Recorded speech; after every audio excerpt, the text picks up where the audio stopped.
Alright, what's up guys? Casey here, and yeah, I'm looking at 19 questions submitted or given to us by MissAl. Very happy to answer some of these questions. Actually got me quite excited thinking about some of them.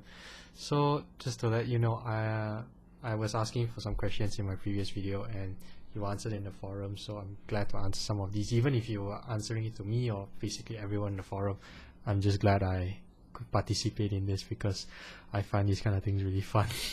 And I mean, looking through some of the questions, I was getting kind of excited in a creative sense because it was good to imagine these things out. It was fun. So yeah, I'm just gonna get into them, but I haven't read all of them. I read through like maybe a third or half of them, but then I decided to stop because I want to kind of record like a genuine reaction when I have to think of something I didn't expect. So okay, the first question is and there are 19 of these. Wow, awesome. If you could be with any other MBTI type for a day, who would you be and what would you do? Complete fantasy, go wherever you want and spend however much money you want.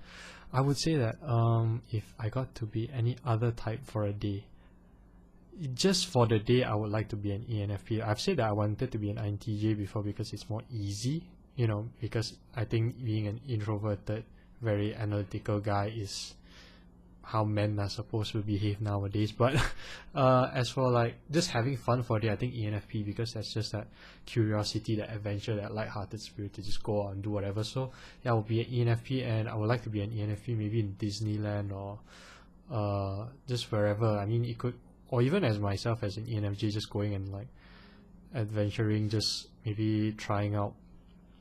Wow, I'd visit Jurassic Park if I could. If the sky is the limit, I would just like to see things that are different. If I can see animals or aliens or whatever that are different from whatever I normally see on YouTube or TV or whatever pictures, that is something that I would like to do, is experience something new. So I would say that yeah, maybe go into some like Jurassic Park jungle as an ENFP. That would be amazing. That would be mind-blowing to me.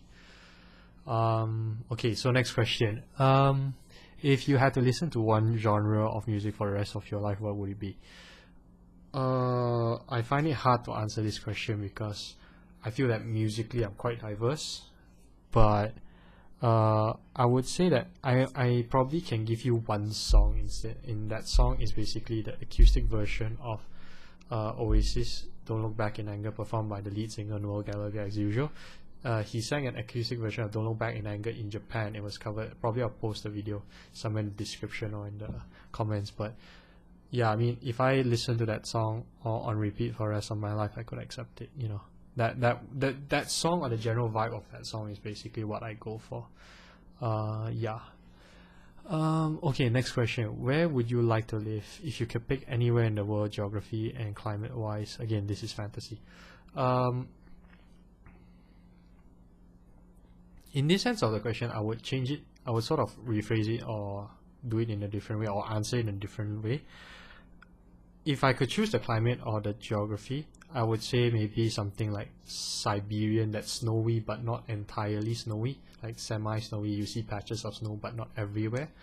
But geography-wise, I would say that I would like to be in a world that's largely unexplored. That means, yeah, like how people were back in like like back when Jesus was around, or back when like people haven't navigated the entire planet yet, before Columbus discovered America and stuff like that. The world was largely still mostly unknown. I would like that. I would like to be like, I know everything within 300 or kilometers or 300-mile radius, but then everything else beyond is unknown. So it's and always an adventure. It's out there to explore. It's the world for you to sort of see what is in every corner. And I'm hoping, like, in a world maybe that's something that's even a bit dangerous, like there could be things like dragons, but not like actual dragons, but something like the size and the scope of dragons, but it's something that we've not even imagined before, like something completely alien or different to us, and we are discovering it for the first time. I think I would like to live in that. So that will be my answer in that way. Describe my ideal home. Anywhere I won't spend as much time in fantasy dollars as I wish. Architectures. Oh man, God, this is hard. Because I don't believe in staying in one place. I believe in being everywhere. So the thing is, I feel like for everything to be in the same location at once, it's impossible. Because like I want, let's say, a family home, a home where like all my family members can gather around, and that's like the family HQ and stuff like that. It's like a big home where the parents live, but it's a big nice mansion, and then everyone can come back, every once in a while to be together in a family environment. But then I also want a house in the city, and a house in maybe, let's say, Manhattan or New York or Madrid, Barcelona, London, places like that. I want, maybe a small apartment or a penthouse in each one of those cities, because I believe like I want to be connected with all the other stuff, all the other different cultures, all the different other cities, all the different other countries, rather than just be in one place. But if you just say a big house, I would say that the haciendas of those drug lords, like whatever L something, those Colombian drug lords, they have houses that are not just houses, it's not mansions, it's like haciendas, which is basically a collection of houses. That would be the closest thing I would say. If I had just one house, I would like a hacienda. Perhaps towards the beach isn't a bad idea. I mean, I'm cross between most of the time between the beach and the snowy places, but I think a beach would be fine because it's easier to do things like exercise and just generally go out rather than a snowy environment. Okay. Okay, next question. If I could live in any other time period for aesthetic and cultural purposes only, when would I live? When would I live and why? If I mean I can go to the Middle Ages, and I don't have to worry about the plague. I'd say the time period between the revolutionary era, or the Industrial Revolution, and the medieval ages. That means like somewhere in the 1900s, where World War I was fought, where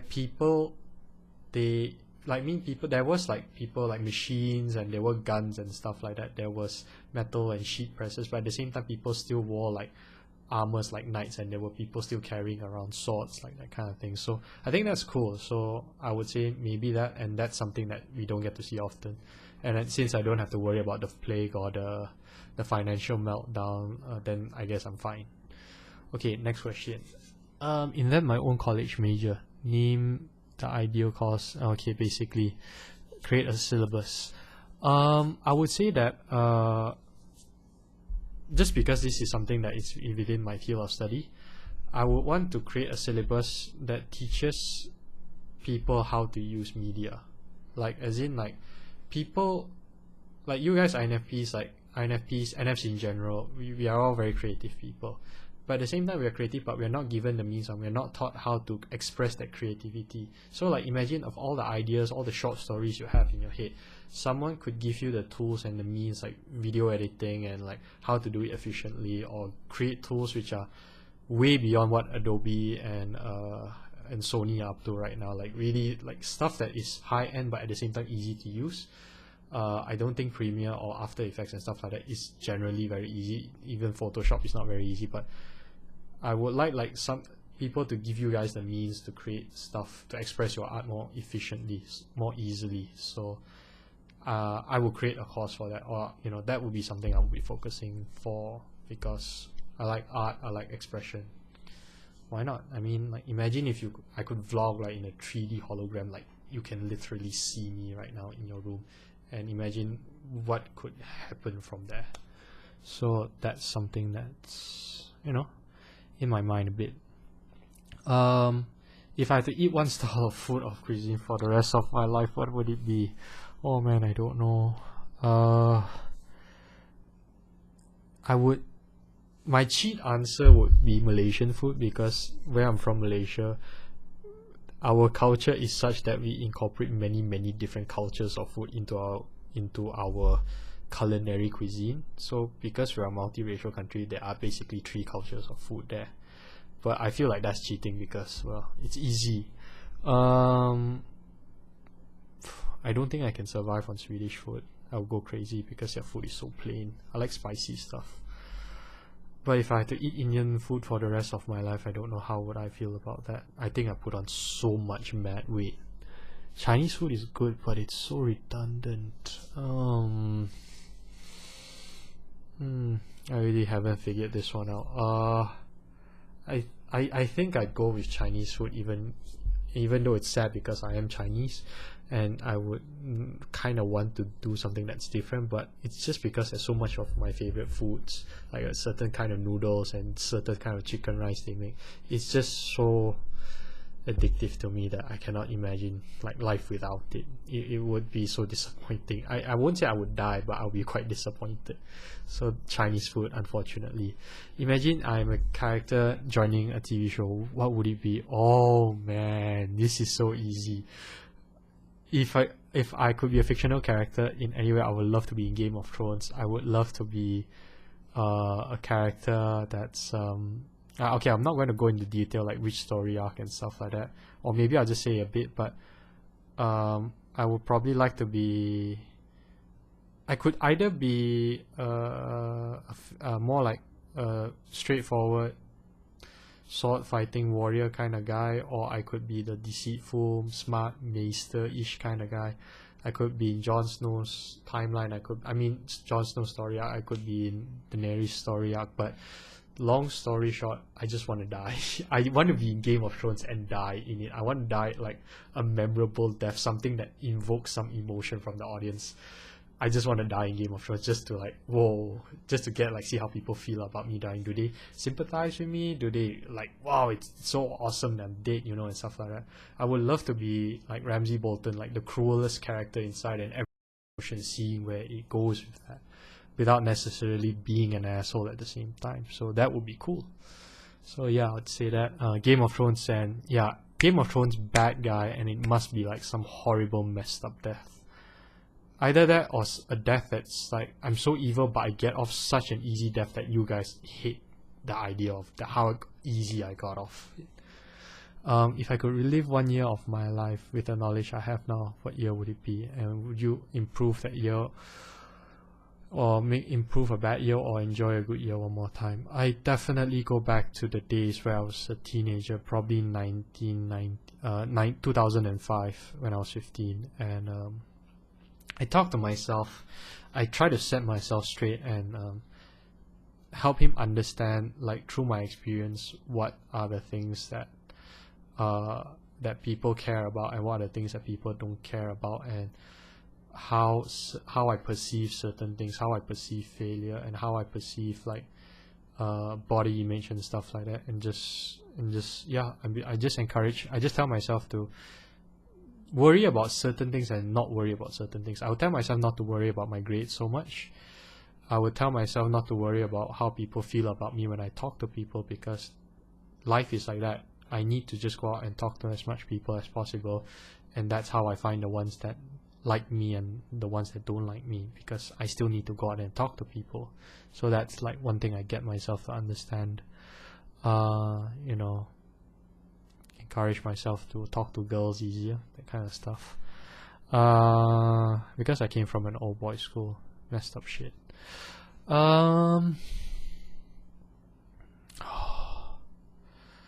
Oh shit, I skipped the question. If I were expecting a baby, what names would be on my baby's list? Already I thought about this. If I had sons, its first son would be Alexander, second son would be Daniel, third son would be Damien. As for girls, it's likely Linda and Nicole, but I don't have many great female names. I don't know why. I feel more passionate about the guy names. So yeah, that's my answers. I always had this feeling that, I think my brother told me this, and I sort of like the idea of it, even though it's unconventional.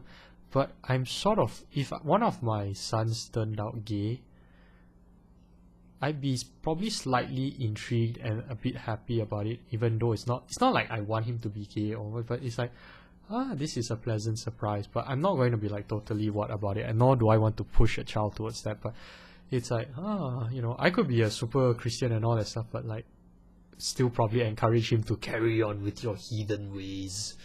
So yeah, that would be one. Children names. Okay, invent a store where I would like to shop. And what do they sell? It can be anything. Holy shit. I tell you guys the truth. I'm not an American. I'm not Canadian. And where I live, Malaysia and stuff like that, we are much more. I don't know if it's fair to say that we're more British influenced, but we don't have anything here. We're not an underdeveloped nation or anything. We get by pretty fine.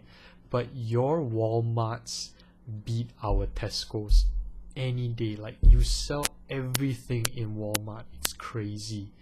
It's like Walmart is probably enough for me, and I'd be happy to have a Walmart in Malaysia, like especially nearby where I live. I'd be happy, or Costco or something. But I think Walmart, because it's just, you guys got everything there.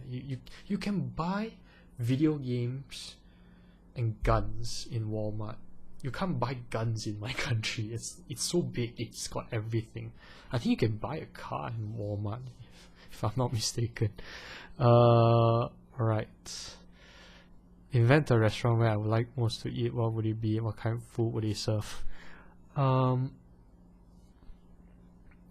thing about this question is, in where I live in Malaysia, we have eateries where it's sort of like a big restaurant, like the size of a big community. Like, imagine like your school hall or something like that. It's like a big area filled with multiple stores selling all sorts of food.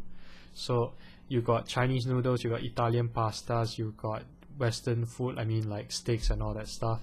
Then you got burgers, you got Indian curry rice, you got everything, like every single culture, Japanese food, all in one same place. And I don't know, I guess some of you guys might not have that so much in your countries, but that is what I would like to create, like for everyone, because then there's something for everyone. You got your halal Muslim food, you got your super non-halal anti non-Muslim food and stuff like that. Everyone just coexist. Shut the fuck up, stop complaining about what the other fella's eating. You can have Swedish normal white rice with salmon with no sauce on it, and on the other end of it someone can be serving alligator. That's cool. I would appreciate that. Yeah, basically a restaurant that serves everything. It doesn't, I mean, it has to be at least edible, but just, yeah, at least edible. If I'm trapped in one season where I live forever, which one would it be? I would, something stupid in me said winter, because I never really experienced winter in like you guys. So I know that that's not a good answer. Summer is a bit crazy, so I'd say, because I liked playing football last time, like as a teenager, and I enjoyed the weather of playing in that environment, I'd say, yeah, you guys call it autumn or fall, is it? Yeah, it's where it's not exactly bright like summer. I think spring is also pretty bright. It's not cold, like, I mean, it's a bit cold, but it's not like winter cold. So I mean, I've never experienced the 4 seasons before, so I would say fall. If I'm given an all expense paid month's travel to anywhere in the world, where would this voyage bring me? Do I go to one place or many? Do I bring anyone? If I could bring one person, or if I could bring specifically someone to go, I would definitely choose my superior other. I don't know who she is currently at the moment, or I don't know who she is right now, but I would say I would like to travel as many places around the world, but if I had to choose a specific place, I'd say Europe. Because of fucking Brexit, I can't go and visit England, because I would have loved to watch a football match there, but no, thanks Brexit, so I'll probably just travel around EU. Yeah, that's what I do. Either that or Japan. And yeah, basically I think it's EU. I think I'll go travel around Europe more than I be passionate about Japan. Name 3 anonymous people, 3 other anonymous people to get to go on this fantasy trip. The only thing you get to choose is your MBTI type. Oh, what types would I like to go with?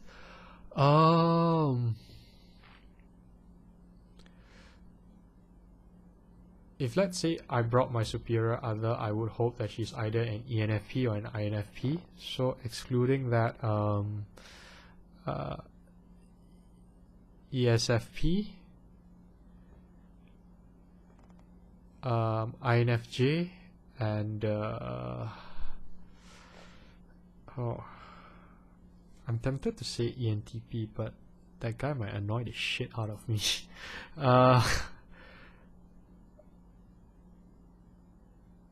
I think I'll be a good sport and say maybe ENTJ because they're very efficient. I mean, like, they're efficient, but not in an SI sort of sense, but in a sense that's just that you cannot deny they're really efficient people. So they'll make sure everyone's on point, and I don't mind them controlling the trip. You know, you decide where we go, and I just tag along and, you know, just follow your orders and just go with my girlfriend or my wife or whatever, and not really care about, you know, things so much. I just listen to whatever the ENTJ is saying. Just make it simple for myself. You meet with a psychic. They can accurately tell you one thing about your future. What do you want to know? Oh shit.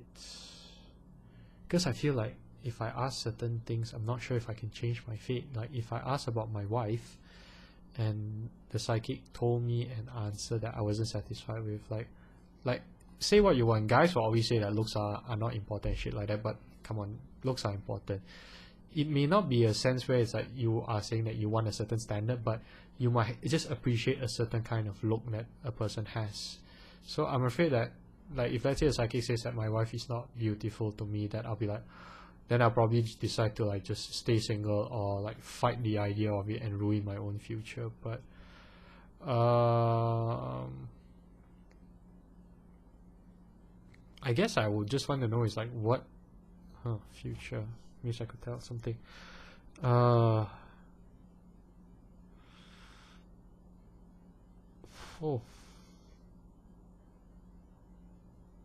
I want to know probably like how I do as a family man, like what kind of relationship I would have with my wife, and how I would raise my kids. I think that would be it. Either that or how I do in my business or how I do in my career.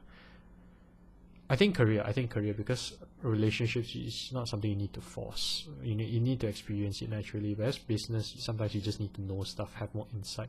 So I'd say probably my career in the future, and business if I do get into business. Well, this is getting long, but you know, it's 19 questions, so yeah. You win a free car, any car you want. What are you driving?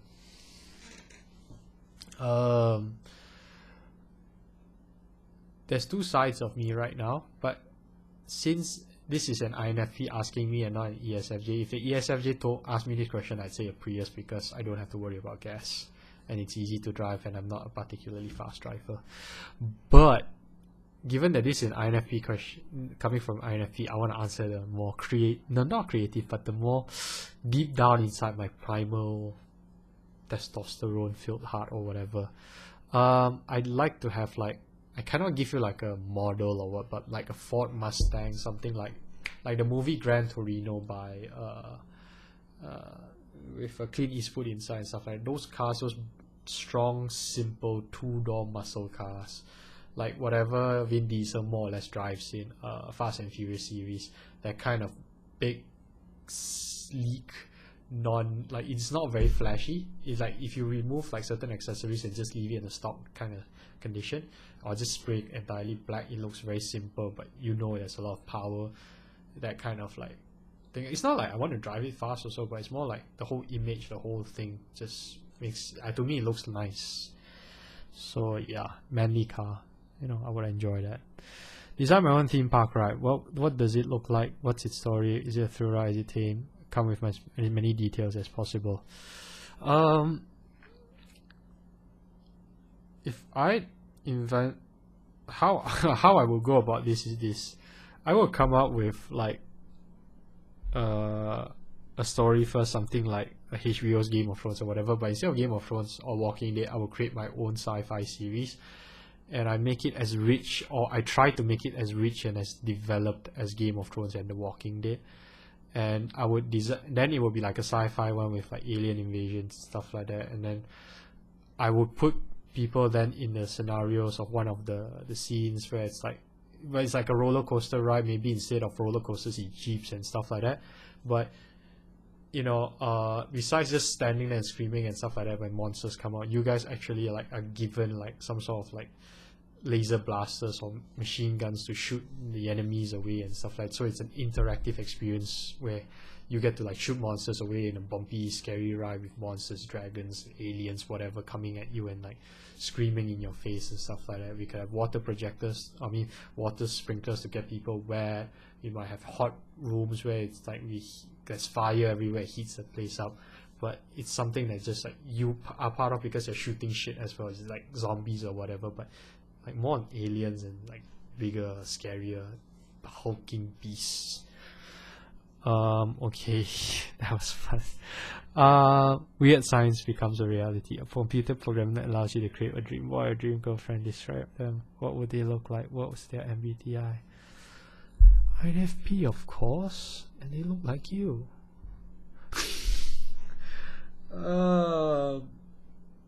Shit.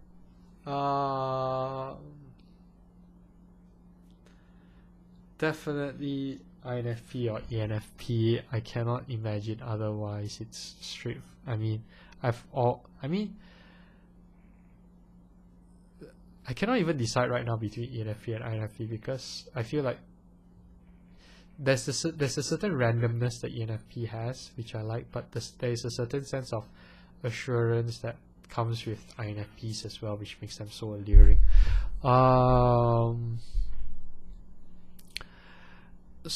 I would say probably INFP, just because why not? But I mean, if you ask me this question again, if I have to say the answer again, I'd probably just say INFP because it's so 50-50. What would they look like? I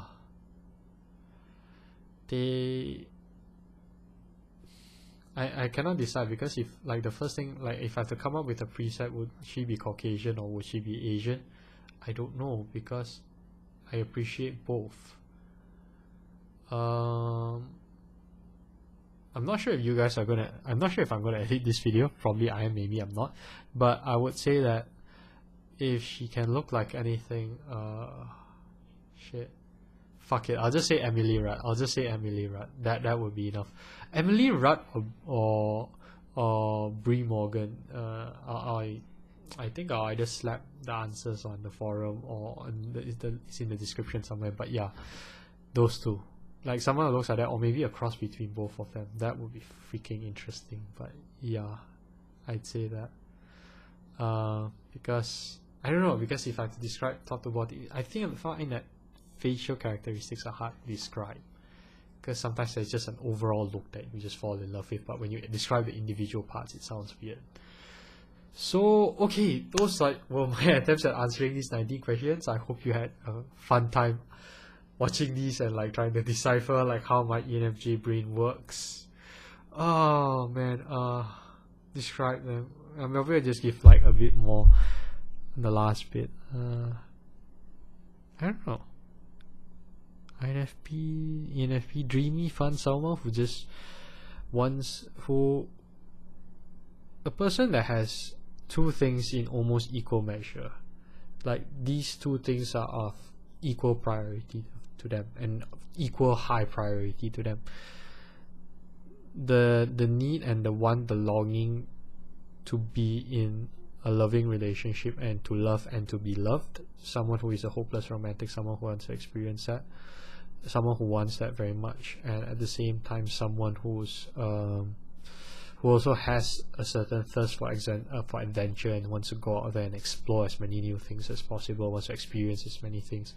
It's just someone who has a thirst for life, because then you won't have to worry about being alone or being unloved or whatever. You fulfill one of those important things, and at the same time life is never dull. It's always out there. It's always an adventure or something new every day, and that's fun. So yeah, those are my answers at the 19 questions. I hope you enjoyed them, and I look forward to what you guys have to say. And yeah, if you guys got any more questions, send them my way, please. Thank you so much for watching.